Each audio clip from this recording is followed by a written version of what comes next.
न्यायासाठीचा प्रवास सोपा आहे का? तुमच्या हक्कांची संपूर्ण माहिती आहे का? कायद्याचे गूढ उलगडणार, सत्य समजावून सांगणार तज्ञ वकील, महत्त्वाच्या कायद्यांपासून ते गुंतागुंतींच्या प्रकरणांपर्यंत स्पष्ट उत्तर, ठोस मार्गदर्शन, एक व्यासपीठ जिथे प्रत्येक प्रश्नाला मिळेल योग्य उत्तर। लवकरच येत आहे कायद्याचा नवा कट्टा, फक्त BBS न्यूज नेटवर्क 24 तासवर, जिथे प्रत्येक शब्दाला असतो न्यायाचा आधार। दरवर्षीप्रमाणे यंदा देखील कारघरचा महाराजाचा ढोल ताशाच्या गजरात स्वागत करण्यात आले। पनवेल परिसरातील सर्वात मोठा गणेशोत्सव हा घारघरचा महाराजा मानला जातो। यावेळी घारघरच्या महाराजांचं आगमन होताच सलामी देण्यात आली व भव्य मिरवणूक काढत स्वागत करण्यात आले। यावेळी आपण घारघरच्या महाराजांचं आगमन सोहळ्यात आहोत। आता 9:30 वाजले तरी मोठ्या दिमागात घारघरची सर्व जनता इकडे होते। दरवर्षी घारघरच्या महाराजांकडे याच दिवसात सर्व घारघरचे रहिवासी उपस्थित असतात। तसेच शिवसेना प्रणित नवनिर्माण सेवाभावी संस्था आणि घारघरचा महाराजा हे नेहमीच असं मोठ्या प्रमाणात सगळं आयोजन केलेलं असते। आताच आपल्याला घारघरचा राजा गणपती मंदिर इकडे एका गोविंद दत्ताने 7 महाराजाला सलामी दिलेली आहे। त्याचप्रमाणे आपल्या सर्वांना मी आवाहन करतो की पुढच्या 10 दिवसात मोठ्या प्रमाणात आपल्या गणरायाच्या दर्शनासाठी टोली बाजार चौक शांत एकनाथ जवळ तिला मोठ्या प्रमाणात हजेरी लावे। जय हिंद, जय महाराष्ट्र।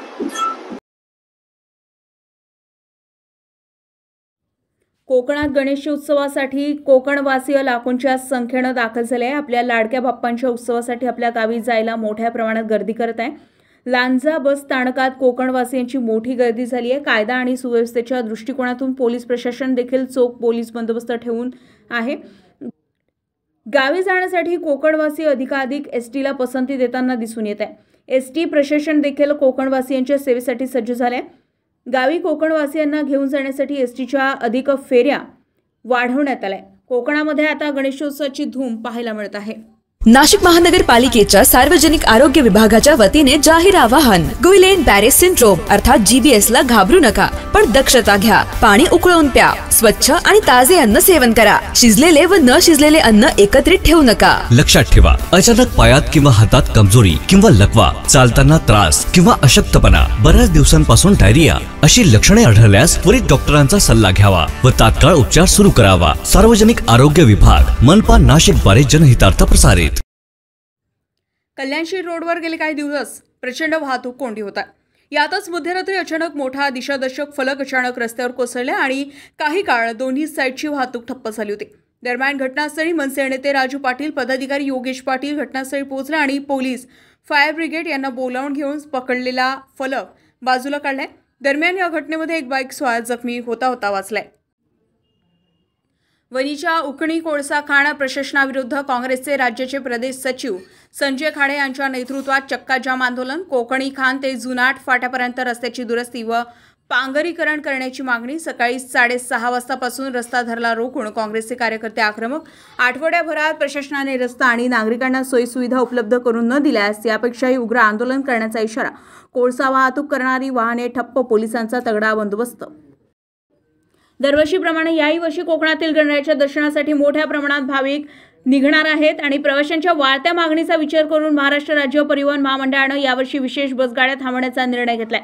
येवला एसटी आगारातून कोकणात जाणाऱ्या गणेश भक्तांकरिता विशेष बस सेवा रवाना झाल्या। एकूण 23 बसगाड्या सोडण्यात आलेल्या आहेत। नाशिककरांसाठी जाहीर आवाहन, पावसाळ्यात अतिसार, गॅस्ट्रो, कॉलरा यांसारखे दूषित पाण्यामुळे होणारे आजार होऊ नयेत म्हणून उघड्यावरील अन्न पदार्थ व कापलेली फळे खाऊ नका। पिण्याचे पाणी गाळून 10 मिनिटे उकळून प्या। जेवणापूर्वी व बाळास भरवण्यापूर्वी हात स्वच्छ धुवा। ताक, शहाळ्याचे पाणी, डाळीचे पाणी भरपूर प्रमाणात प्या आणि ताज्या अन्न पदार्थांचे सेवन करा। रोगाची लागण झाल्यास त्वरित डॉक्टरांचा सल्ला घ्या। स्वच्छता पाळा, रोग टाळा। सार्वजनिक आरोग्य विभाग, मनपा नाशिक द्वारे जनहितार्थ प्रसारित। येवला शहरातील निलक गंजी, पिंजार गल्ली, बुलेंदपुरा भागात गेल्या काही दिवसांपासून वारंवार वीज पुरवठा खंडित होत असल्यानं नागरिक त्रस्त झालाय। विशेषतः नळा पाणी पुरवठ्याच्या वेळेसच वीज गायब होत असल्यानं नागरिकांची मोठी गैरसोय होत आहे। नागरिकांनी वारंवार महावितरण कार्यालयाशी संपर्क साधण्याचा प्रयत्न केला, मात्र कोणत्याही कर्मचाऱ्यानं फोन उचलत नसल्यानं संतप्त नागरिक थेट महावितरण कार्यालय गाठले। कर्मचारी नसल्यानं नागरिकांनी महावितरण कार्यालय परिसरातच ठिय्या आंदोलन केले। यापुढे गेल्या 2 ते 3 वर्षापासून आमच्या भागात निलगल्ली असो, गुजरवाडा असो, कासर गल्ली असो, पिंजर गल्ली, बुंदेलपुरा या भागात पाणी आल्यानंतर लाईट लगेच फेज जातो। कुठल्याही कर्मचाऱ्याला इथं संपर्क केला, अधिकाऱ्याला संपर्क केला तो कोणीही अवेलेबल नसतं, यांचे फोन बंद येतात। आज अक्षरशः पाणी आलेले आमच्या भागात। पाणी आल्यानंतर आम्ही सर्वजण यांचे फोन लागत नाही म्हणून आम्ही ऑफिसला संपर्क करण्यासाठी आलो, पण ऑफिससुद्धा सुरसुराट आहे, कोणी त्या ऑफिसमध्ये नाही आहे। ही वीज जो विषय आहे तो अति आवश्यक याच्यात तो असलेला विषय आहे, पण इथल्या अधिकारी कर्मचाऱ्यांना कुठल्याही प्रकारच्या याचं गांभीर्य नाही। त्यामुळं आम्ही आज ठिय्या आंदोलन केलेलं आहे। जर का याच्यावर यांचा दखल घेतली नाही तर भविष्यात आम्ही ह्या MECBला कुलूपसुद्धा ठोकू, हे आपण आपल्या माध्यमातून आम्ही इशारा देतोय। ऐन सणासुदीच्या काळात गणपती उत्सव आहे, नवरात्र आहे, दिवाळी आहे, बरेचसे MECBच्या तारा खाली लोंबलेल्या आहे, जेणेकरून त्या मिरवणुकी रस्त्यात जातात। अशा घटना घडलेल्या आहे, काही MECBच्या तारा तुटलेल्या आहे, याचा सुद्धा MECBच्या कर्मचाऱ्यांना भान नाही। माझं आपल्या माध्यमातून त्यांना इशारा आहे का तुम्ही ह्या गणपतीच्या आधी केले नाही काम तर निश्चित आम्ही याच्यापेक्षा मोठं स्वरूपात आंदोलन उभं करू। नाशिक जिल्ह्यात शेतकऱ्यांचा प्रमुख नगदी पीक असलेला कांदा याची लागवड काही ठिकाणी सुरू झाली आहे। राज्यात गेल्या 15 दिवसांपासून झालेल्या मुसळधार पावसामुळे काही भागात शेतजमिनी व घरांचे मोठे नुकसान झाले। त्यानंतरही नाशिक जिल्ह्यातील काही भागात फक्त रिमझिम पावसावर शेतकऱ्यांना समाधान मानावं लागतंय। गेल्या 4 दिवसांपासून झालेल्या रिमझिम पावसामुळे चांदवड तालुक्यात पोळ कांद्याच्या लागवडीला सुरुवात झाली आहे। दिगवद येथील शेतकरी दत्तू किसन मापर यांनी कांद्याची लागवड सुरू केली असून ही लागवड पूर्णपणे पावसावर अवलंबून आहे। विहिरीमध्ये अद्याप पाणी नसल्याने शेतकऱ्यांना अडचणीचा सामना करावा लागत आहे। शेतकरी सांगतात की कांदा लागवडीसाठी एकरी तब्बल 30 ते 35 हजार रुपयांचा खर्च येत असून पावसाचे आगमन समाधानकारक नसल्याने आगामी हंगामात उत्पादनाबाबत शंका निर्माण झाली आहे।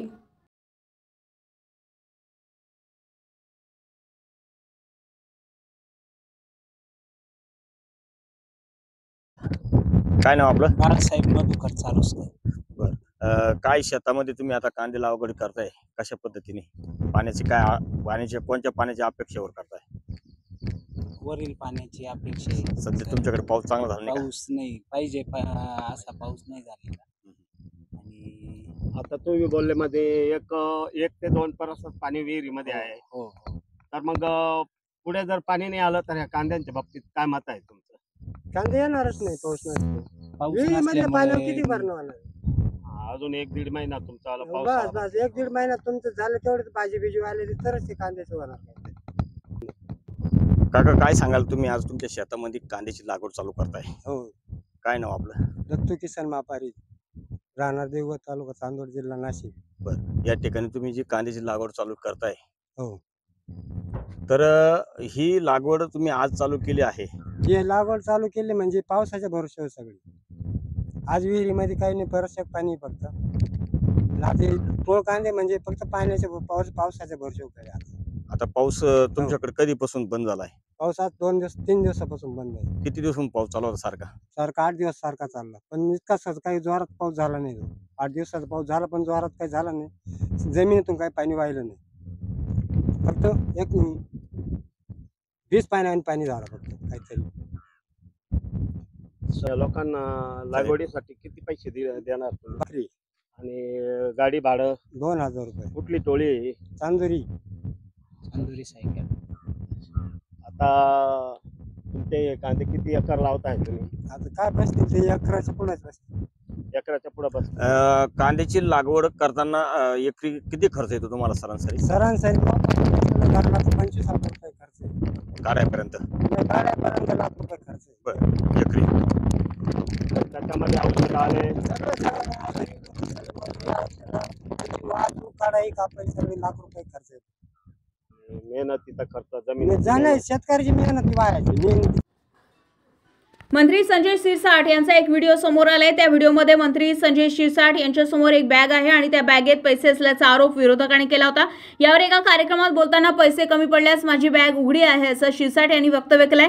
डीजे ऐवजी बँड पथक, ढोल पथकांवर भर द्या, ऐकायला पाहायला छान वाटतं। पैशासाठी व्यासपीठावर नेते आहेत, त्यांनी नाही दिले तर शेवटी मी आहेच, माझी बॅग उघडीच आहे। आपण मागच्यानी काय केलं, एमएससीबीचे तक्रारी वारंवार येतात, त्या सगळ्या मागच्या तक्रारी सोडा, आज आपल्याला काय करायचं याच्यावर लक्ष केंद्रित करा। मला अपेक्षा आहे हा गणेशोत्सव अत्यंत चांगला, एक वेगळा संदेश देणारा असेल। जे जे मंडळाचे अध्यक्ष आहेत त्यांनी माझ्या मंडळाचं नाव किंवा मी केलेला कार्यक्रम हा माझ्या एरियामध्ये, ज्या भागामध्ये तुम्ही राहतात त्या सर्वांना वाटलं पाहिजे। अरे संस्थापक अध्यक्ष तर कधी बदलले नाही, पण तो गणेश महासंघाचे अध्यक्ष ते गणेश मंडळाचे अध्यक्ष दरवर्षी बदलले जातात। म्हणून ते माझ्या कार्यकालामध्ये जे चांगलं काम केलंय ते माझ्या त्या लोकांना दिसलं पाहिजे, हा त्याच्या मागची भावना आहे। बाकी गणेश मंडळातून अनेक नगरसेवक होतात, आमदार होतात, मंत्री होतात। डॉक्टर कराडाने ज्यांना ज्यांना वचनं दिले असेल त्यांनी त्यांच्याकडे जावं, ते त्यांना नगरसेवक करतील। हॅलो, भाजप इतके उजाड्यानं आशीर्वाद द्यायला काय मागं पुढे पाहतच नाही, परंतु हे यासाठी की खऱ्या अर्थानं डॉक्टर कराडांनी काही चूक बोललेलं नाही किंवा त्याच्यावर टीका बिलकुल नाही, याच्यातून चांगले कार्यकर्ते निर्माण व्हावं ही त्याच्या मागची भावना असते। म्हणून तुमच्यावर सर्व डिपेंड आहे, या शहराचं राजकारण, या शहराचा विकास, या शहराची संस्कृती, ही संस्कृती तुम्ही जपा आणि पोलिसांना सुद्धा सहकार्य करा, आयुक्त सर्व जे काही आहेत त्यांना सहकार्य करा। एक इतकं चांगलं वातावरण या शहरामध्ये दिसेल। आता चिंता करू नका, आता माझं शहर हे थांबणार नाही, तर फास्ट गतीने पुढे जाणार आहे। म्हणून या गणेशोत्सवाच्या तुम्हाला सर्वांना मनापासून शुभेच्छा। गणरायाच्या चरणी एवढीच प्रार्थना आहे, विघ्नहर्ता आहे, विघ्नहर्ता आपल्या आयुष्यातलं, तुमच्या आमच्या आयुष्यातलं सर्व विघ्न दूर करेल अशी त्याच्या चरणी प्रार्थना करतो। मी या ठिकाणी थांबतो, धन्यवाद।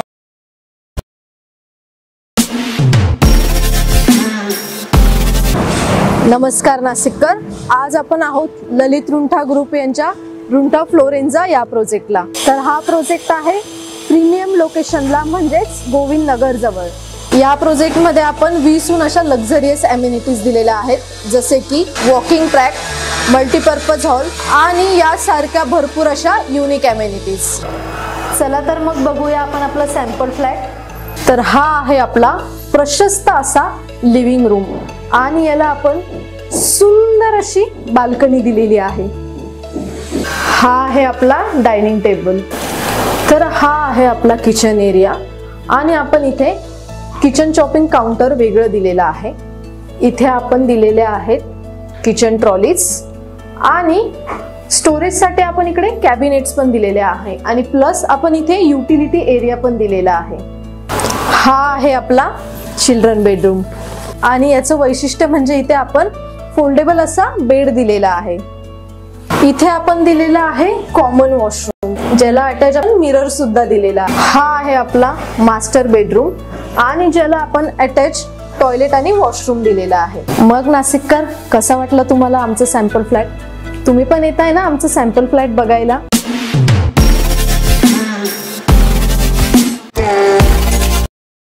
मो एक्सप्रेसला हिरवा झेंडा, गणेशोत्सवासाठी कोकणात जाणाऱ्या भाविक भक्तांना निरोप।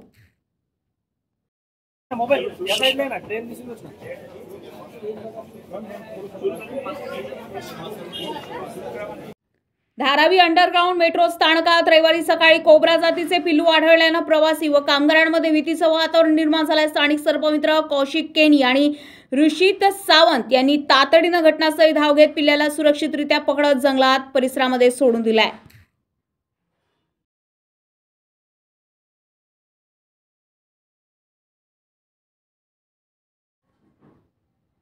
यंदाच्या गणेशोत्सवात पनवेलकरांना एक वेगळंच झलक पाहायला मिळणार आहे। प्लास्टर ऑफ पॅरिस आणि रंगीत रसायनाच्या ऐवजी पर्यावरणपूरक कागदी पेपरपासून बनवलेल्या गणपतीच्या मूर्तींना प्रचंड प्रतिसाद मिळत आहे। तळोजामधील नितलस गावातील स्थानिक तरुण प्रत्येक मोरेश्वर पवार या कलाकाराने पर्यावरणपूरक संकल्पनेला प्रत्यक्षात आणले असून जुन्या कागदाचे पुनर्वापर करून गणरायाच्या आकर्षक मूर्ती घडवल्या। या मूर्तीची खासियत म्हणजे त्यांचे विसर्जन केल्यावर पाण्यात कोणतेही प्रदूषण होत नाही, उलट पाण्यात सहज विरघळून पर्यावरणाचं रक्षण करते. गणेश भक्तांना अशा मूर्ती खरेदी करण्यासाठी मोठी उत्सुकता दिसून येत असून पर्यावरणप्रेमी पनवेलमधील मंडळांनी सुद्धा यंदा अशीच मूर्तीची प्रतिष्ठापना करण्याचा संकल्प केलाय. कागदी गणपती मूर्ती हा भविष्यातील उत्तम पर्याय. या माध्यमातून गणेशोत्सवाच्या आनंदात पर्यावरण जपण्याचा संदेश दिला जातोय. ही पिढी आहे माझी की जी आम्ही या गणपती मूर्ती आणि याच्या बनवतोय. आजोबांपासून मातीच्या मूर्ती वगैरेच आम्ही करत आलोय, पण जसा मध्ये एखादा काळ आला पीओपीच्या मूर्ती, हलक्या मूर्ती हव्या आहेत, उंच उंच मूर्ती बनवायच्या आहेत, तर तो कुठेतरी एक नंतर भाग आम्हाला थोडासा खटकायला लागला की पीओपीच्या मूर्तीचं थोडं विसर्जन म्हणा किंवा या गोष्टी नीट होत नाहीत. तर त्यासाठी म्हणून मग आम्ही पेपरची बघितली की जी वजनालाही हलकी होईल, विसर्जनालाही सोपी होईल, की कुठल्याही कृत्रिम तलावात तुम्ही विसर्जन करा, सहज दबून जाईल पटकन लवकर. हा एक आम्ही उद्देश धरून चालू केलेला. साधारण आम्ही 2010 पासून पेपरच्या मूर्ती चालू केलेल्या आहेत. आज आता 15 वर्ष चालू आहेत. दर वर्षाला हे करताय, पण घडवण्याचा जो कार्य आहे ते कसं होतं ते त्या साधारण आता बघायला गेलं एक मूर्ती आम्हाला बनवायला 15 ते 20 दिवस जातात. तर तो जो मेन पार्ट आहे एखाद्या मूर्तीचा किंवा तो आहे लेबरचाच हा कॉस्ट म्हणा आपण किंवा म्हणू की बरेच लोक म्हणतात पेपरच्या मूर्ती महाग आहेत किंवा पीओपीपेक्षा महाग होतात, लगद्यापेक्षा महाग होतात. पण त्याचं रिझन तेच आहे की 15 दिवस एकच मूर्ती बनते. तिथेच आपण पीओपीचे बनवू तर 15 दिवसात 150 मूर्त्या रेडी होऊन जातील. तो एक मिनिट. नाव सांगितलं. प्रतीक मोरेश्वर पवार.